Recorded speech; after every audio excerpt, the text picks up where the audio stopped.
तर मी प्राध्यापक Abhijit Patil, green club coordinator, night college Ichalkaranji.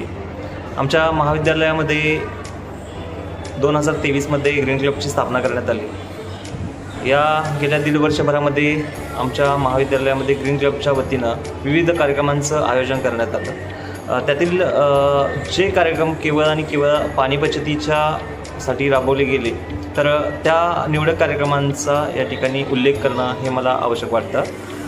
यामध्ये सुरुवातीला आम्ही विद्यार्थ्यांना एनरोल करून घेत असतानाच त्या ठिकाणी त्यांची कर्तव्य काय असतील, त्यांच्या जबाबदाऱ्या काय असतील याची जाणीव विद्यार्थ्यांना करून दिली। त्याचबरोबर दैनंदिन वापरामधील पाण्याची बचत कशा पद्धतीने करता येईल, त्याच्या नोंदी वाय वेस्ट ॲपवरती कशा पद्धतीने ठेवता येतील याविषयीची माहिती त्या विद्यार्थ्यांना देऊन त्या विद्यार्थ्यांना वाय वेस्ट ॲपच्या मदतीनं एनरोल करून घेतलं।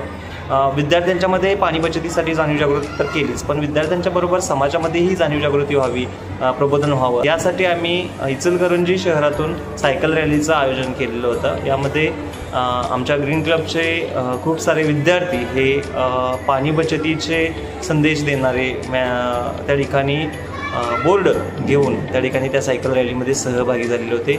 ही रॅली आम्ही इचलकरंजी शहरामधून काढलेली होती। तर इचलकरंजी शहराच्या मध्यवर्ती चौकामध्ये ज्या वेळेला ही रॅली पोहोचली त्यावेळेला त्या ठिकाणी आमच्या विद्यार्थ्यांनी तेथील नागरिकांशी संवाद साधला आणि त्यांना पाणी बचतीचं महत्त्व पटवून देण्याचा प्रयत्न त्या ठिकाणी विद्यार्थ्यांनी केलेला दिसून येतो। अशा प्रकारचे उपक्रम आम्ही महाविद्यालयामध्ये राबवलेले आहेत।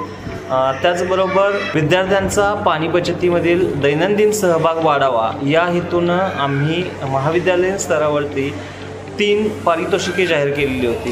जे विद्यार्थी दैनंदिन वापरामधील पाण्याची बचत ही खूप मोठ्या प्रमाणावरती करतील, तर अशा विद्यार्थ्यांचे पहिल्या 3 विद्यार्थ्यांना या ठिकाणी पारितोषिक म्हणजे त्याच्यामध्ये शिल्ड आणि प्रमाणपत्र अशा पद्धतीची 3 पारितोषिके आम्ही जाहीर केली आणि त्या पद्धतीनं त्या ठिकाणी हे पारितोषिके जाहीर केल्यानंतर विद्यार्थ्यांचा दैनंदिन पाणी बचतीकडे कल वाढलेला आम्हाला दिसून आला। वाय वेस्ट ॲपच्या मदतीनं आम्ही असे 3 विद्यार्थी निवडले की ज्यांनी जास्तीत जास्त पाण्याची बचत केलेली आहे आणि आम्ही महाविद्यालयीन स्तरावरती वार्षिक पारितोषिक वितरणावेळी त्या ठिकाणी त्यांना ही पारितोषिक देऊन त्या ठिकाणी त्यांना सन्मानित केलेलं आहे। त्याचबरोबर विद्यार्थ्यांमध्ये पाणी बचतीची जाणीव जागृती व्हावी या दृष्टिकोनातून पाणी बचतीचे महत्त्व सांगणारे पोस्टर स्पर्धा आम्ही महाविद्यालयामध्ये आयोजित केलेली होती।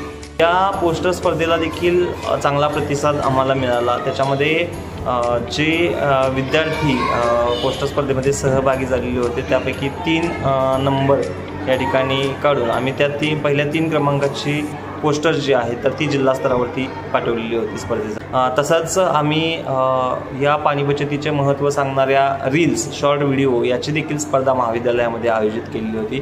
त्यामध्येही जे काही रील्स आमच्याकडे आलेल्या होत्या त्यापैकी पहिल्या 3 क्रमांकाच्या रील्स या आम्ही जिल्हा स्तरासाठी पाठवलेल्या आहेत। तर अशा पद्धतीनं ग्रीन क्लब हा अतिशय महत्त्वाचा प्लॅटफॉर्म आहे आणि याची माहिती ही केवळ विद्यार्थ्यांनाच नव्हे तर ज्या वेळेला आम्हाला पालकांशी इंटरॅक्शन करण्याची संधी उपलब्ध होते, ज्या वेळेला पालक भेटीसाठी आमच्याकडे येतात तर त्यावेळेला आम्ही त्या ठिकाणी त्या पालकांना ग्रीन क्लबविषयी या पाणी बचतीचं महत्त्व हे त्यांना पटवून देत असतो आणि याचा नमस्कार, मी सचिन साने, संजीवनी साने याचा पालक असून पालक भेटीवेळी कॉलेजमध्ये गेले असता अभिजित पाटील सरांनी आम्हा पालकांना पाणी बचतीविषयी अतिशय चांगल्या प्रमाणे कमी वेळेमध्ये पाण्याचे महत्त्व पटवून दिले। पाण्याचा सुयोग्य वापर कसा करावा हे सरांनी आम्हाला सांगितले। त्याप्रमाणे आम्हीही आमच्या कुटुंबामध्ये पाणी बचतीचे सुयोग्य पद्धतीने वापर करत आहोत व पाणी बचत करत आहोत। तसेच इतरांनाही आम्ही सांगत आहोत। म्हणजे त्यांच्यामध्येही आपल्याला बदल झालेले दिसून येत आहेत। ग्रीन क्लबमुळं माझ्याही आयुष्यामध्ये काही बदल झालेले दिसून येतात।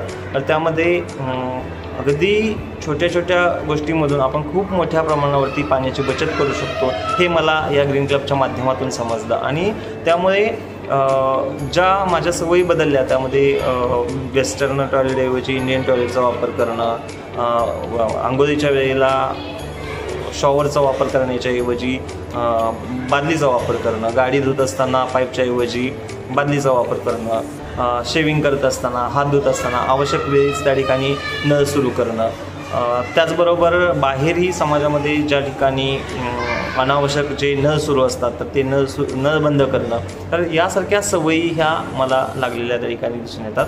आणि या सवयी केवळ माझ्यापुरत्या मर्यादित नसून त्या माझ्या कुटुंबातील इतर सर्व सदस्य असतील तर त्यांनाही या सवयी. नमस्कार, मी नागेश गोष्टी, मी नाईट कॉलेजचा विद्यार्थी आहे. अभिजित पाटील सरांनी कॉलेजमध्ये रील्स स्पर्धेचे आयोजन केले होते आणि मी त्यानुसार रील्स बनवली. त्यावेळी पाणी बचतीची रील्स करताना मला तेव्हा खरा पाण्याचा अर्थ कळाला. मी इतरांना त्या रील्समधून दिलेल्या संदेशाप्रमाणे दैनंदिन जीवनात पाण्याची बचत करत आहे. तसेच ही माझी रील्स रंगपंचमीमध्ये पाण्याचा वापर न करता रंगाचा वापर करून साजरी करावी हा संदेश देणारी होती. ती रील्स पाहून बऱ्याच मुलांनी त्यांचे अनुकरण केल्याचे. विद्यार्थी आहेत, पालक आहेत, विद्यार्थ्यांचे पालक आहेत, तर या सगळ्यांना याबद्दल मी प्रत्येक वेळेला जाणीव जागृती करत असतो आणि त्यांच्या जीवनामध्ये ही परिवर्तन हे यामुळे घडून आलेलं आपल्याला दिसून येतं. क्लबमध्ये सहभागी होत असताना अभिजित पाटील सरांनी मला दैनंदिन जीवनातील पाण्याची बचत कशा प्रकारे करू शकतो याविषयी माहिती सांगितली. तसेच पोस्टर स्पर्धेत भाग घेण्यास सांगितले. त्यानुसार मी पोस्टर स्पर्धेत भाग